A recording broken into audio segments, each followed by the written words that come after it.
एक वचन को निकालेंगे। जब सुलेमान परमेश्वर के वचन से हट गया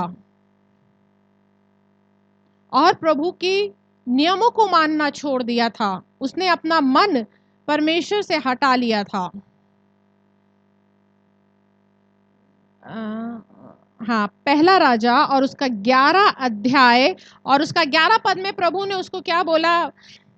इसलिए यहोवा ने सुलेमान से कहा, तुझसे जो ऐसा काम हुआ है और मेरी बंधाई हुई वाचा और दी हुई विधि तूने पूरी नहीं की, इस कारण मैं राज्य को निश्चय तुझसे छीनकर तेरे एक कर्मचारी को दे दूंगा। हाँ, सुनो सुनो, ध्यान दो। परमेश्वर ने सुलेमान से क्या कहा कि मैं राज्य यानी जो आशीष मैंने तुझे दी है, क्योंकि तूने मेरे वचन पर मन नहीं लगाया। जब प्रभु आपको आशीष देते हैं वो छीन भी लेते हैं। याद रखना, सुलेमान से ले ली थी और लिखा है तेरे एक कर्मचारी को दे दूंगा। और यहां पर एकदम से, मैं पुराना नियम मैंने बहुत बार पढ़ा, मैंने बीते 11 से पहले अगर मैं देखती हूं ना, तो उसके शत्रु मुझे कहीं नहीं दिखाई दिए। लिखा है कि उसके राज्य में पूरी और शांति थी। लिखा है ना, ये शांति थी, कोई लड़ाई झगड़ा नहीं था। इसीलिए प्रभु ने उसे मंदिर बनाने के लिए ठहराया। मगर एकदम से यहां पर देखो, 14 अध्याय पढ़ो इसका, यहां पर लिखा है, सो यहोवा ने एदोमी हदद को, जो एदोमी राजवंश का था, सुलेमान का शत्रु बना दिया। नंबर 1 शत्रु, नंबर 1 ना। दूसरा शत्रु 23-22 पद में है, फिर यहोवा ने उसका एक और शत्रु कर दिया और एलियादा के पुत्र राजोन को, वह जो अपने स्वामी सोबा, क्या है लिखा है, सोबा के राजा हदद बेर के घर से भाग आया था। ये शत्रु नंबर 2 बन गया था उसका। और तीसरा शत्रु फिर नाबात और सरुया, 26 में, फिर नाबात और सरुया नाम एक विधवा का पुत्र यरोबाम नाम एप्रेमी सरेदावासी, जो सुलेमान का कर्मचारी था, उसने भी राजा के विरुद्ध सिर उठाया। 3 शत्रु बन गए। याद रखो, अगर आप प्रभु के वचन से मन हटा लोगे, प्रभु आपके विरोध में शत्रु खड़ा कर देंगे। आज आप आशीषों का मजा ले रहे हो, अभिषेक का मजा ले रहे हो, वचन पर मन नहीं है, भविष्यवाणियों पर मन आ गया है, शत्रु आ जाएंगे, दुश्मन पैदा हो जाएंगे आपकी आशीषों के। प्रभु ले लेगा। प्रभु ने सुलेमान को नहीं छोड़ा तो आप क्या चीज हो? आशीषें चली जाएंगी, भविष्यवाणियां आपको प्यारी हैं, वचन पर मन नहीं है आपका। वचन क्या कह रहा है मुझे उससे कोई मतलब नहीं है, भविष्यवक्ता क्या कह रहा है मैं उसको सुनने आई हूं।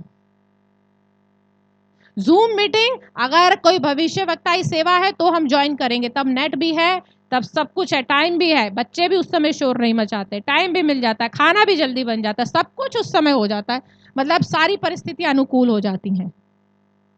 मगर जब वचन होता है, तब मैंने देखा बहुत सी बहनें किचन में मोबाइल यूं खड़ा है, आटा चल रहा है, रोटी बिल रही है, वचन ऐसे सुना जा रहा है, और भविष्यवाणियां पूरा परिवार ऐसे बैठा है। क्यों भाई, ऐसा क्यों? ये पक्षपात क्यों? भविष्यवाणी आ कहां से रही है? प्रभु से। एक गुब्बारा लो, गुब्बारे में आप हवा भरो। जब हम गुब्बारे में हवा भरते हैं तो आपने देखा, हवा भरने के बाद गुब्बारे की उसी हवा में से ना हम एक छोटी छोटी गोलियां सी फुला लेते हैं उसी में से, है ना। जैसे ये फूला हुआ होता है, ये गुब्बारा आपने फुलाया, ये गुब्बारा जब हम फुलाते हैं तो इसी में से ये हम एक छोटी छोटी वो बना ले लेते गोलियां सी, है ना, निकल जाती है ना, वो बना लेते हैं यूं, उसमें गांठ सी मार लेते हैं। अब आप जरा लॉजिक लड़ाओ, अगर आप इसकी हवा निकालोगे पिन लेकर तो इसकी हवा निकलेगी या निकलेगी? निकलेगी भाई, है ना? तो ये भविष्य वरदान है प्रभु के, ये वचन है, ये प्रभु की सामर्थ है, ये वचन है, ये टिकेगा तो ही ये टिकेंगी। इसमें हवा रहेगी तो इनमें हवा रहेगी, समझे? वचन रहेगा तो भविष्यवाणियां जिंदी रहेंगी, अगर वचन नहीं रहेगा ना तो नहीं रहेगी। आज इतनी भविष्यवाणियां हो चुकी हैं, इतनी भविष्यवाणियों पर मन लग चुका है कि आज हमें ना अपने प्रचारक की बात झूठी लगती है। प्रचारक जो बोल रहा है अपने मन से बोल रहा है? चिढ़ते हैं ना हमसे, भैया जी हमें पसंद नहीं करते हैं, दीदी हमसे चिढ़ती है ना, हमें पसंद नहीं करती हैं, ऐसे बोल रही हैं। मगर जब भविष्यवक्ता बोल रहा है ना, वो तो प्रभु की आवाज बोल रहा है। क्यों भाई, ऐसा पक्षपात क्यों है? अगर आप वचन को मानते हो तो वचन में ये भी लिखा है कि अगुवे 2 गुने आदर के योग्य है। जो वचन की शिक्षा तुम्हें देता है वो आदर के योग्य है। तब वचन कहां चला जाता है? तब क्यों आ जाती है कड़वाहट अपने अगुवे के प्रति? अगर वचन पर चलते हो तो तब कड़वाहट कहां से आ जाती है? जो वचन की शिक्षा देता है वो आपके सामने 2 गुने आदर के योग्य है। 2 गुना समझते हो? 2 गुना किसे कहते हैं? डबल। डबल का मतलब 2 गुना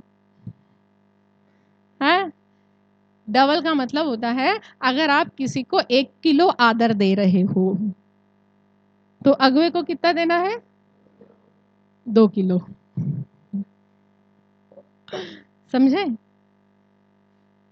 और जब हम इंग्लिश की बाइबल पढ़ते हैं, इंग्लिश की बाइबल में 2 गुने आदर का योग्य, 2 गुने आदर का मतलब पता है क्या बताया है?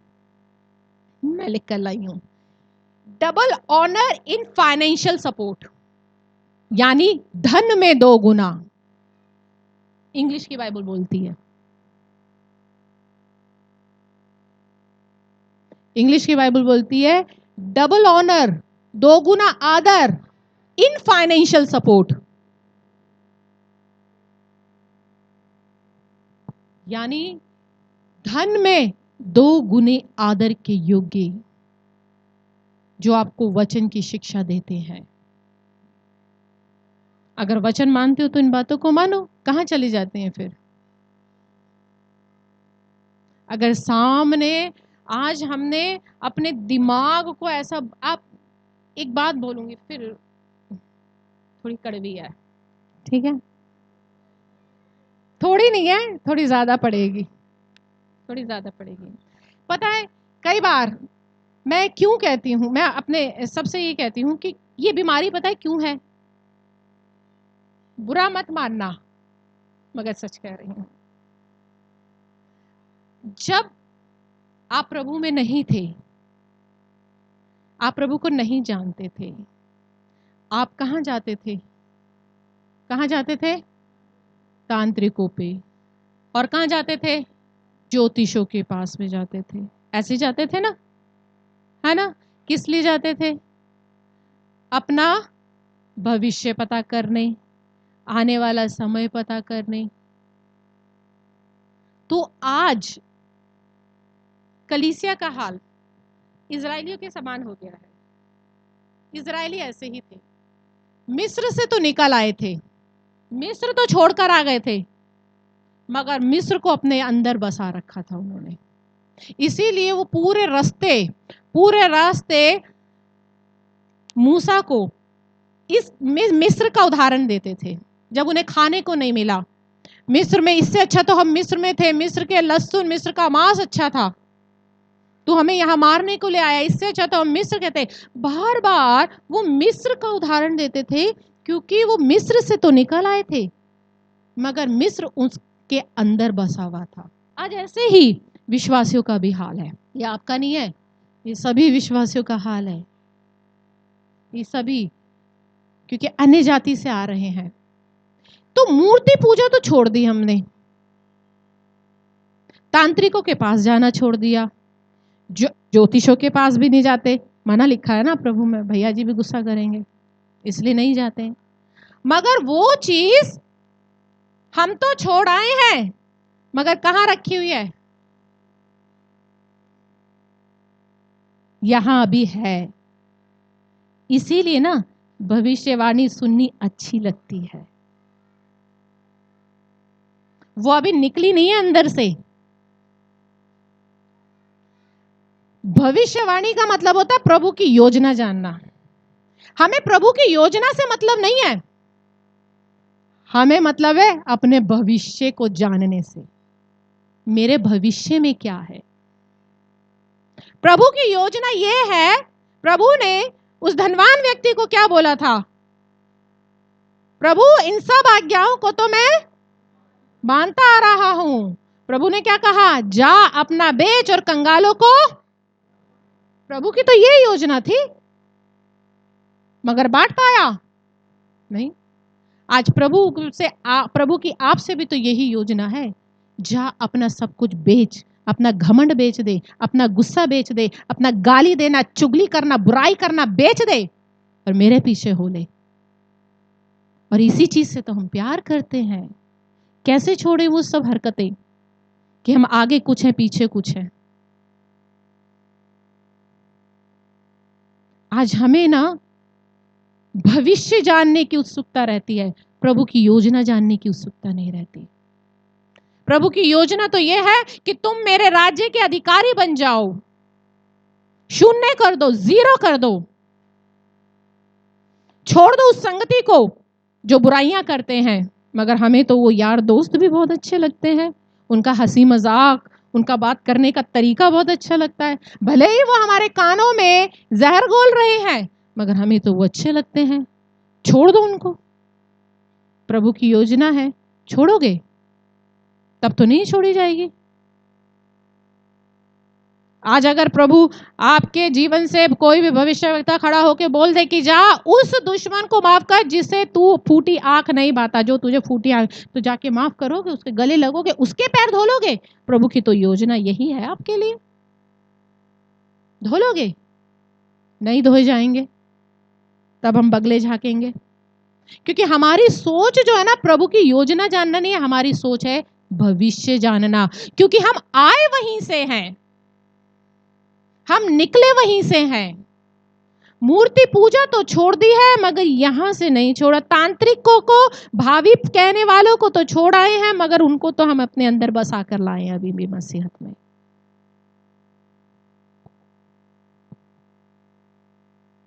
इसीलिए हमें प्रभु के वचन से कहीं ज्यादा भविष्यवाणी अच्छी लगती है। हालेलुया। बात कड़वी थी थोड़ी, मगर बात सच है ये।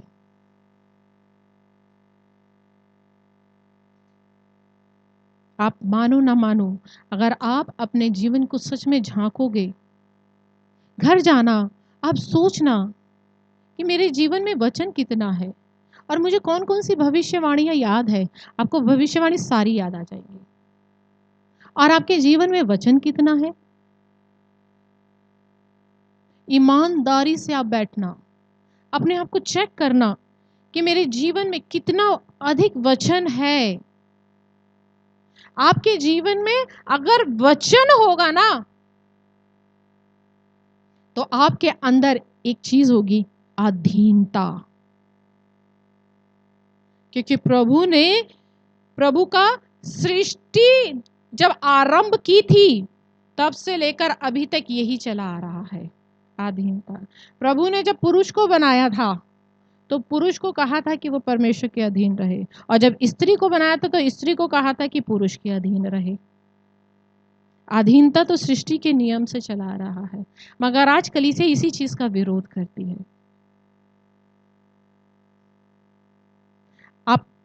आप लोग वो लोग हैं जो अन्य जातियों में आप लोगों को भेजा जाता है कि जाओ, आप उनको गवाही दो, उनको प्रभु में लाओ, उनको वचन सिखाओ, उन्हें संगति में लाओ। आप लोग वही लोग हो, है ना? आप सोचो, जब आप ऐसे हो तो आप कैसे नए व्यक्ति को प्रभु में लेकर आओगे? क्योंकि आपका खुद का ध्यान भविष्यवाणियों पर है, आप खुद वचन पर नहीं हो। प्रभु ने जब सृष्टि बनाई थी तब लिखा है कि परमेश्वर ने जितने भी फल और फ्रूट और सब्जी बनाए थे उन सब का बीज उन्हीं के अंदर था।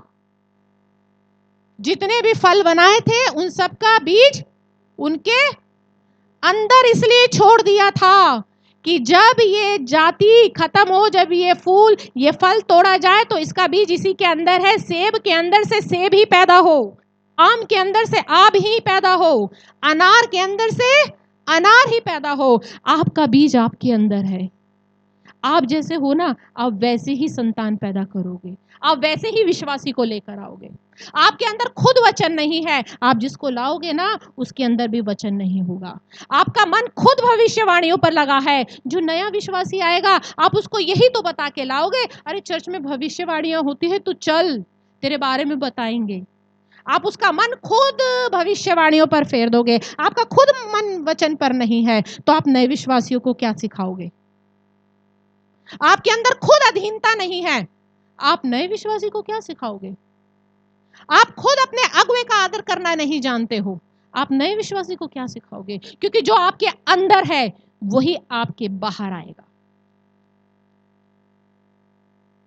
आपको जरूरी है कि पहले आप अपने आप को अंदर से सही करो, ताकि तब आप जो फल लाओगे, प्रभु ने क्या कहा, मैंने तुम्हें चुना ठहराया ताकि तुम फल लाओ और बहुतायत का फल रहे और तुम्हारा फल बना रहे। तुम्हारा फल तभी बना रहेगा जब आप अंदर से सही रहोगे। इसीलिए आप लोग नए विश्वासियों को लेकर आते हो, वो थोड़े दिन तक रहते हैं और फिर टूट जाते हैं, होता है या नहीं? आना छोड़ देते हैं, क्योंकि कहीं ना कहीं आपके अंदर जो बीज है ना उसमें खराबी है। आपको खुद प्रभु के चरणों में बैठना है, खुद प्रभु की अधीनता में जाना है, खुद आपको वचन में जीना है। जब आप वचन में जीना आरंभ कर दोगे, जब आप वचन में चलोगे, तब प्रभु की आत्मा आपको अपने आप मार्गदर्शन देना शुरू कर देगी, आपकी अगुवाई करना शुरू करेगी, तब आपका फल बना रहेगा।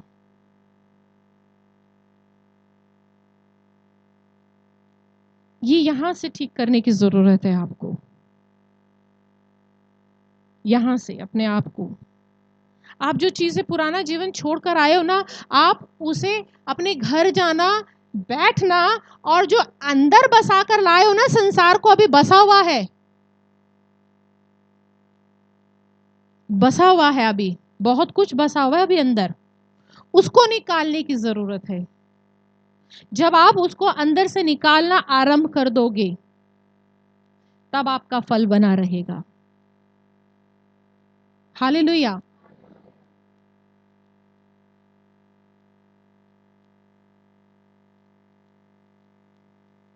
हम परमेश्वर के वचन पे इतनी इंपॉर्टेंस नहीं देते। एक वचन को निकालेंगे हम, यिर्मयाह उसका 18 अध्याय और 5 से हम पढ़ें। तब यहोवा का यह वचन मेरे पास पहुंचा, हे इज़राइल के घराने, यहोवा की यह वाणी है कि इस कुम्हार के समान तुम्हारे साथ क्या मैं भी काम नहीं कर सकता? हालेलुया। इस वचन को आप अंडरलाइन करना, घर जाकर पढ़ना।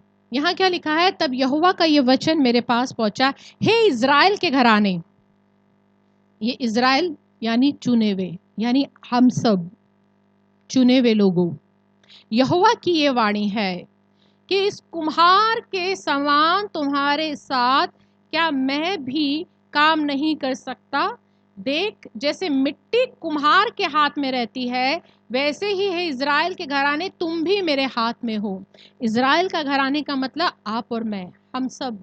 जैसे मिट्टी कुम्हार के हाथ में रहती है, कुम्हार उसको जब चाक पे रहता है उसे शेप देता है, बनाता है, वैसे आज आप और मैं परमेश्वर के हाथों में है, मिट्टी के समान। प्रभु क्या कह रहे हैं? तब जब किसी जाति या राज्य के विषय, यहाँ जाति या राज्य के विषय हटाकर आप लगा दो, जब आपके विषय में, जब वो आपके विषय में कहे कि मैं उखाड़ूंगा ढा दूंगा, यानी भविष्यवाणी के विषय में भविष्यवक्ता कहता है कि तू सुधर जा, है ना। कई बार लोग अपनी गलत चाल से चलते हैं, तब प्रभु कह रहे हैं तब किसी बुराई के जब मैं उसे विषय कहूं कि उसे उखाड़ूंगा ढा दूंगा या नष्ट कर दूंगा, तब यदि उस जाति के लोग जिसके विषय में ये बात कही है अपनी बुराई से फिरे, तो मैं उस विपत्ति के विषय में जो मैंने उस पर डालने की ठानी है पछताऊंगा।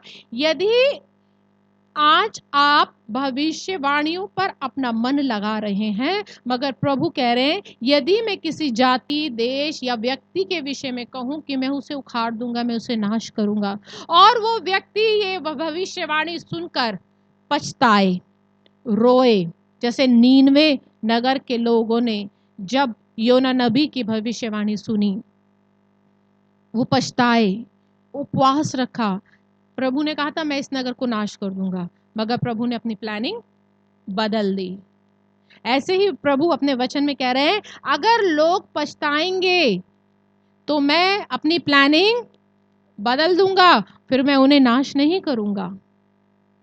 और यदि मैं जिसके विषय में ये और क्या है, और यदि मैं उस विपत्ति के विषय जो मैंने ठानी हो डालने से पछताऊंगा, और जब किसी जाति, राज्य या व्यक्ति के विषय कहूं कि मैं उसे बनाऊंगा, रोपूंगा, और यदि मैं किसी व्यक्ति को बोलूंगा मैं तुझे आशीष दूंगा, मैं तुझे भविष्यवक्ता बना दूंगा, मैं तुझे कैथरीन कुलमन का अभिषेक देता हूं, प्रभु कह रहे हैं कि परमेश्वर तुझे आग की तरह इस्तेमाल करेंगे।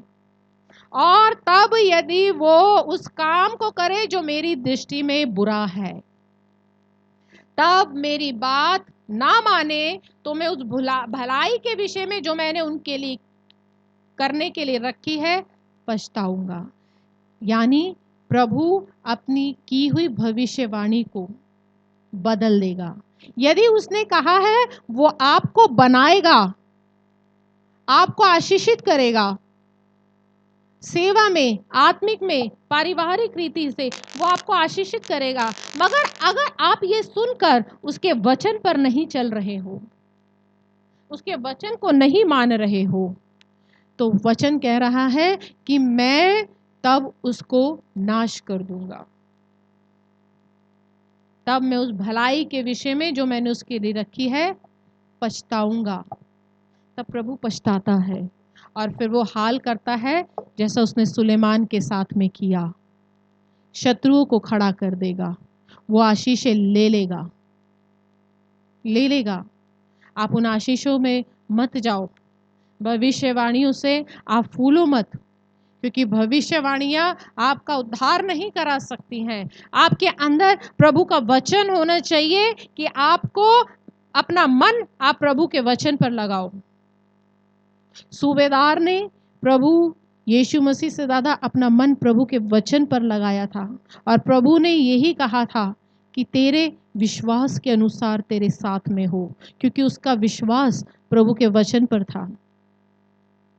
आज आपका विश्वास भविष्यवाणियों पर जा रहा है, बिगड़ रही है कलीसिया।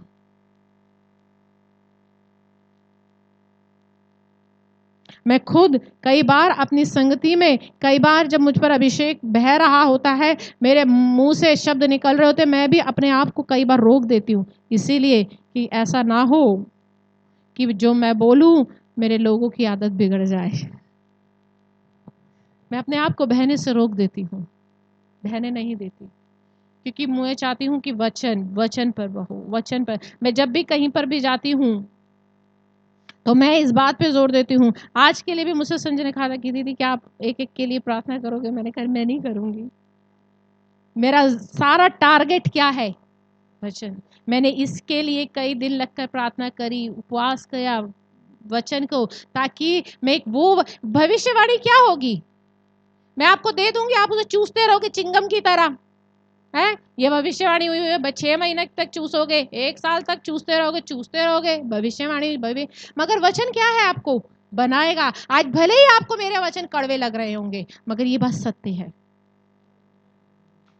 मगर ये बात मैं वास्तव में कह रही हूँ, अगर आप इन बातों को वास्तव में मान लो, अपने जीवन से अपनी उन कमियों को निकाल लोगे ना, तो आप सच में प्रभु के राज्य के लिए खड़े हो जाओगे।